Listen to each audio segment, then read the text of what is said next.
Yo, we're back with our boy Billy from London with the hot news. What you got? Boom.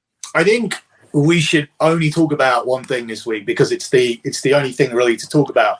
And it's the Sasha Naomi situation. Like, I have a version of it that I got that morning. A lot of people had different versions, which I was looking at, which were just way off. Other people were trying to make it into a race thing. And I had issues where I said that it was ridiculous that we were making it into a race thing because everything on social media is ridiculous. And just shout out to Konnan as well, who backed me a lot this week because I know he was being tagged in a lot of because people are like, cancel him, get him off the show. But here's the thing. I don't pay any attention to people that criticize and all that because, bro, they attack and harass. I get attacked and harassed. Your post. I see everything you post. It's like it's just so I'm not going to listen to this community virtue signal or this guy needs to. What do you platform? This guy saying you people are worse. The way you attack people online is like So I'm not. It's just a very toxic atmosphere that the wrestling community has. You can't say you people because that is a racist term apparently. Right? Yeah. Then when I think you people is like you community, like they're all the same. This wrestling community is very similar. They're all kind of liberal. They're all inclusive. They're all kind of soy boyish, and they're all very angry at you if you disagree with them. Everybody is angry with you if you disagree, and you're a jobber. You're an enhanced. And then, bro, when you got the vice to one of the executive VPs of one of the companies echoing this vitriol aimed at me, it's like they just jump. It's just the mob just jumps on. It's like so. I look at it for what it is. It doesn't affect anything I tweet. Anything I say, because I'm confident in what I say and where it comes from. So it's like this, and the thing is, I don't block people. I'll retweet them if I think, so I don't care, so it doesn't bother me. Go ahead. Yeah. And that's the thing. Like there's one side of the spectrum where you have CM Punk this week coming out and wearing that t-shirt again. And it's like, he's now trying to actually get this audience on side, which I don't understand why he's bothering, because for me, like, my money has been made. Like, yeah, I'd like to keep making more money so that, so that I can have a luxury life. But, without it, I'm still comfortable. Like, I've made my money. So, like, the thing is for me, I just don't give a shit what I'd say. I can't think, what it would be like if I was desperate for money and trying to keep a job, how I would approach social media or podcasting or whatever. But I don't need to think about that. And it's like, can't you just enjoy one aspect of things you like without having pressure of you're forced to, what do you think about this? What do you think about this? What's your take on that? They have these issues, and because we're popular and we're like, we're public figures,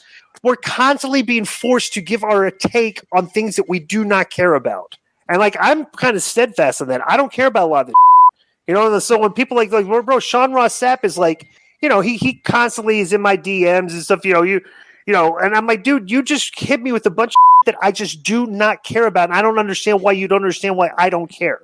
I don't care about dirt sheet news and stuff and who that. I just do not care. I care about it for the 10 to 15 minutes that Billy comes on with us and tells, okay, what's the hot news this week? I've got 10 to 15 minutes of my time I want to devote to this. Tell me what's going on. You know what I'm saying? Like, I don't want to be like all this like daily. Like all this these people like trying to, dump in my lap. So it's like, that's how I feel. Yeah. And I know Konnan kind of feels the same way too, a little, because he's like people that try to make him care about just like F you. It's like, I don't get off right. It's just this snowflake cancel culture society. I don't understand where we got to this point. And it's like, in wrestling in particular, the trolling is really bad. And the thing is, I kind of I try and take like a sarcastic approach to them, because the thing is that, look, when you really look at what trolling is, when you really look at a troll, right? Trolling must come from loneliness. And you don't, like, would you agree you don't see female trolls? Would you agree? Yeah, no, they're mostly males. Yeah. They're males, right? They're males. So males have a higher tendency to be lonely, right? And loneliness is the number one reason for suicide. So when you and men are the only ones killing themselves. So there is a big connection between the fact that like there's suicide, loneliness, trolling, all of these behavior traits all kind of together. I'm always real quick. Me and Konnan talked about this. During the lockdowns, Konnan brought this stat up. Konnan, what was the increase in females? Girls' suicide went up 50% in 2 years. During lockdowns. So women don't handle loneliness very well. They must have been either, right? So that's so like when women got lonely, when women couldn't, go out and socialize, that affected them too. Go ahead. Well, that's the thing. I don't want to I'm careful not to tear someone to complete pieces because I don't want to be like the thing is like, oh, like Larry killed himself last night. Oh, what was the last tweet he received? Oh yeah, this guy from Wrestling Informer ripped the piss out of him and he just killed himself. And it's and then I get a phone call about it. So you got to be careful to that extent because there is obviously a connection, but it's just you can't say anything at all without it being misconstrued. And with me, they'll deliberately try and misconstrue it. Same with Disco. They don't like me, but it's nothing to do with the job that I do. When I do sports gambling, I'm the best at doing sports gambling. When I do the news, it's the most accurate. I don't give a about Satin or Sap or Meltzer because it's now, look, I've come over from Russo's show. Russo's audience were not receptive to it at first, but after about 2-3 weeks, they were completely fine. Here it's taking a little bit longer, but now it's everybody's convinced. All I need is to actually do my job with an audience for 4 to 6 weeks, and you'll see who the real deal is. It doesn't matter about the other stuff. I don't give a about it. But if you ask me about it, I'll tell you I don't give a about it. I think it's especially sad, when you look at the fact that, you got two guys like yourselves and Konnan who were the height of your fame was at the peak of when I believe that society was peaking at the same time as well. Because everything in the late 90s and the 2000s, I think, is the best period that we've lived through in terms of when you look at when people talk about the Monday Night Wars for social life too, life, sports, everything. When we talk about the Monday Night Wars, also look at the other things that were going down because all of the stuff with the punk music with Slipknot and Limp Bizkit could coexist at the same time as hip hop with Eminem and the West Coast, East Coast, all that. Everything was happening at the same time, and it was not tribalism to go, oh, what, you listen to that? Oh, you must be a moron or whatever. All this stuff coexisted and peaked all at the same time. Same with wrestling. Pro wrestling was just another thing that peaked because it embraced little traces of everything else that was going on in society. This is how popular it was, and if you look at it from a cultural standpoint, right?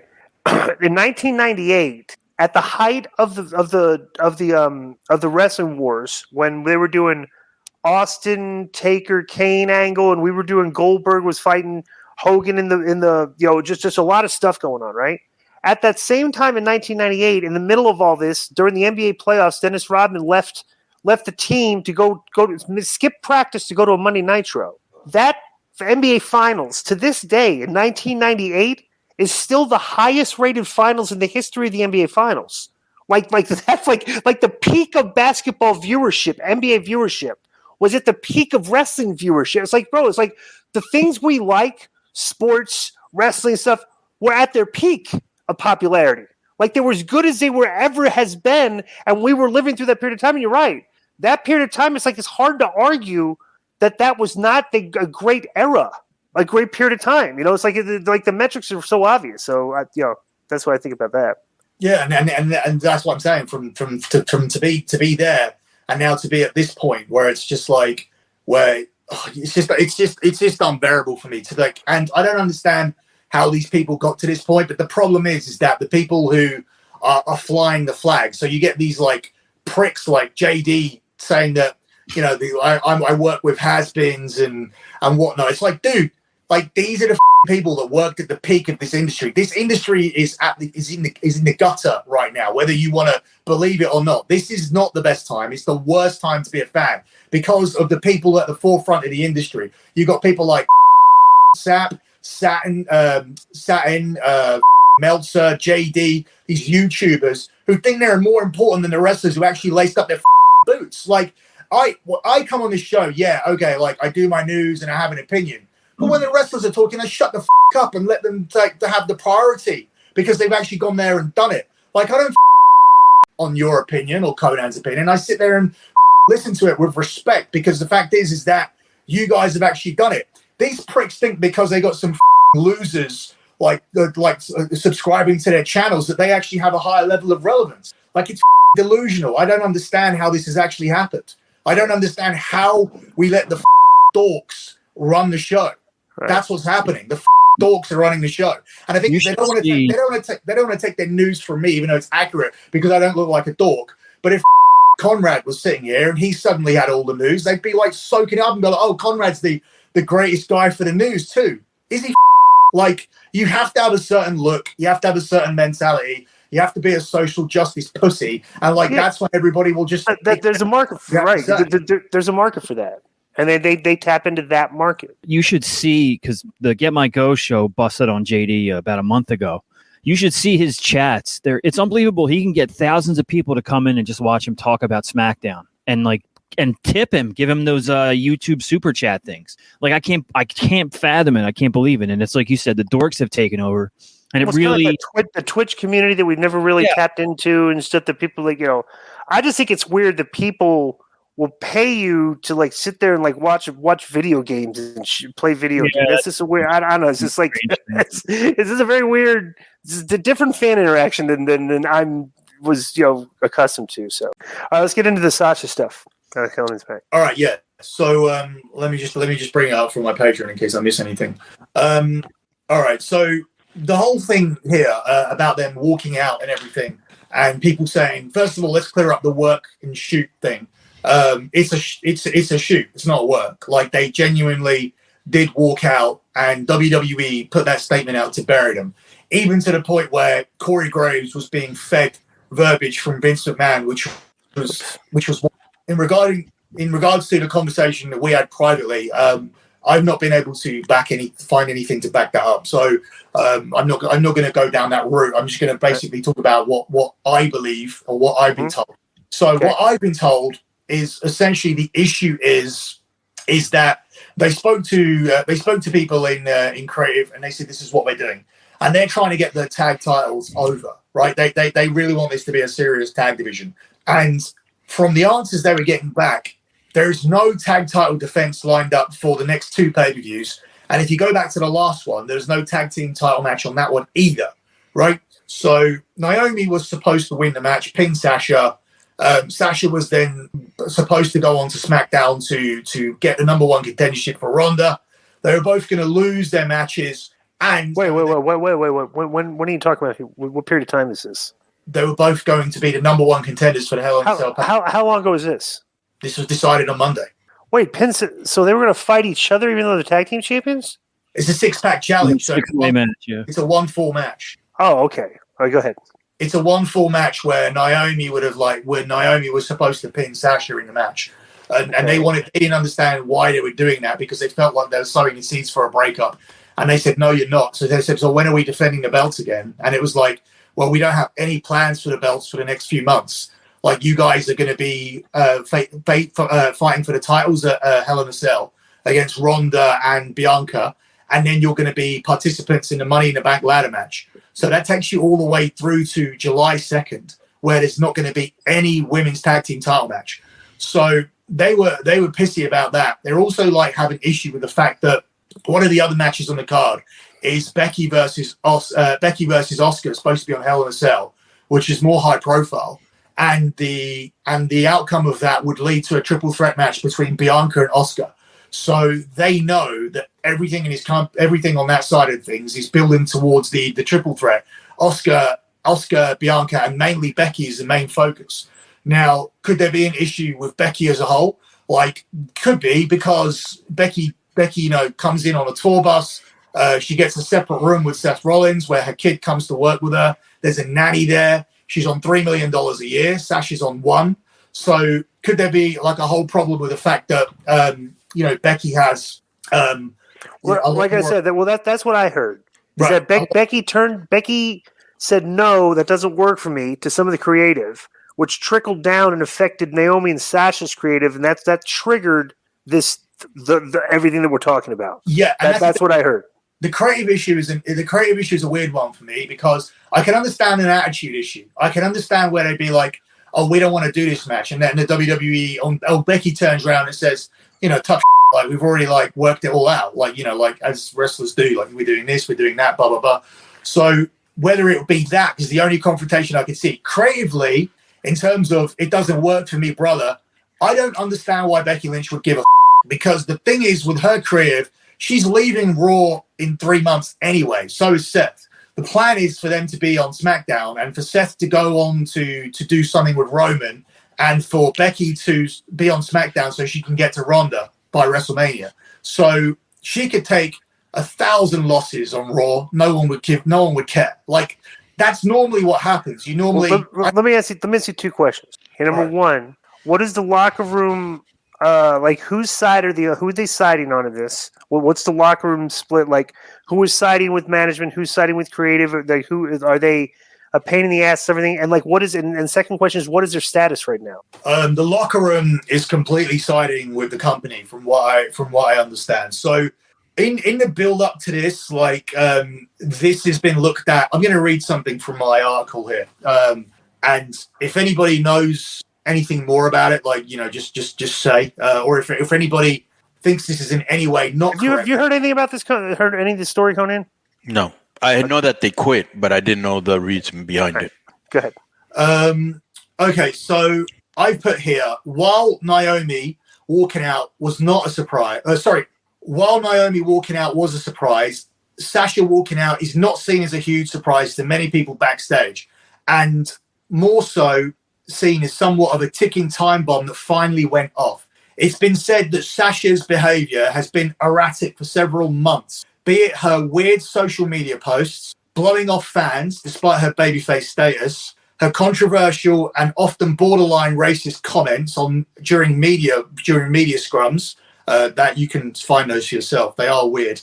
And being standoffish with several talents. So she's been racist to white people in the media quite often in the last few months. It is also being said that Sasha has been recently trying to reintroduce a partying culture back to the locker room, often ordering large bottles of spirits to hotel catering and TV and weekend house shows. It's believed Sasha is having some personal problems at home and may go some way to explain a recent change in behavior. Sasha sounds like the type of girl that would have been out partying with us, Konnan. Well, yeah, 100%. Let me ask you a question. So when I want to hear what this sounds like. I'm just real quick. I'm actually impressed that there's still people there that like to go out and go to clubs and party and stuff. That's I'm glad. I didn't think wrestlers did that anymore. Billy, what was the question? I was going to say something there. Are you high and I interrupted again? You forgot what you were going to say? Well, I have a personal story relating to that, that alcohol and situation, but I can't tell it on the show. But I told you earlier, Glenn. Right. So it's a story that, it kind of shows you the type of person I think Sasha is. Right. But I can't say it on the show because it involves other people, which I don't want to drag into this. So, So what's their status? Oh, the status is that there was a discussion on Tuesday about releasing them, but they won't. So Naomi's coming to the end of her contract soon anyway.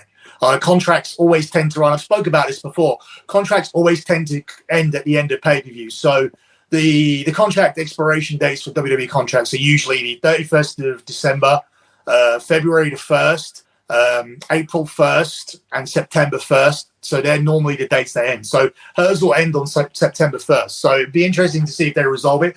I saw Meltzer put out a story going, it'd be interesting to see what Roman Reigns thinks of this. Like, Roman Reigns carries a lot of sway, and if he gets involved, like, it could benefit the girls. It's like, listen, Roman Reigns doesn't give a Roman Reigns doesn't hang out with these people. When Roman Reigns was in the UK, he came into the hotel in the morning. He didn't sleep there once. He left the show afterwards and went to Paris with his wife. He most of the time travels with his wife. He doesn't like socialize with these people now. He doesn't drink with these people. Let me ask you this, Billy, because I had read that it'll be easier for Naomi to get back in their good graces because they were actually planning to move her to work with Roman and the Usos in that group. Do you know anything about that? Is that true?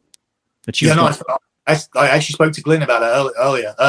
No, that was an idea that she wanted to do, and she pitched it to Heyman, and Heyman pitched it to the company, and the company didn't see her as a fit for the group.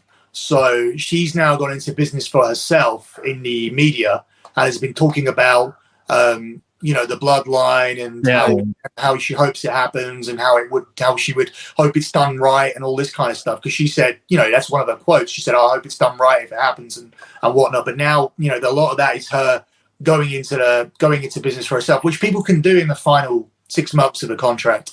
Because if you're not signing the deal, like this could be seen as like leverage. But I think that group in particular is too big for somebody to leverage their way into it if they don't see it as a fit.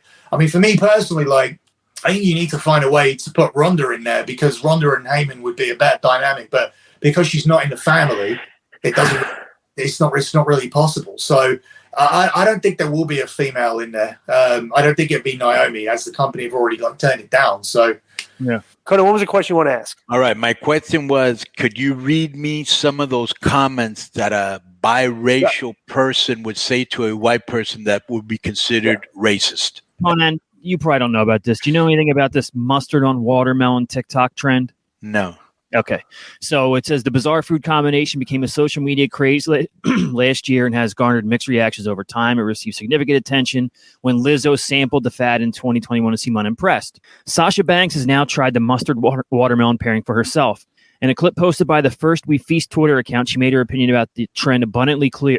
"This is so nasty. This is such white people stuff. I don't like this. This is disgusting. Who created this?" So, and then what was the other one? When she was in English? Yeah. So when she was over here for the media, people that would in this environment, you're going to have to. We call them the trigger happy people.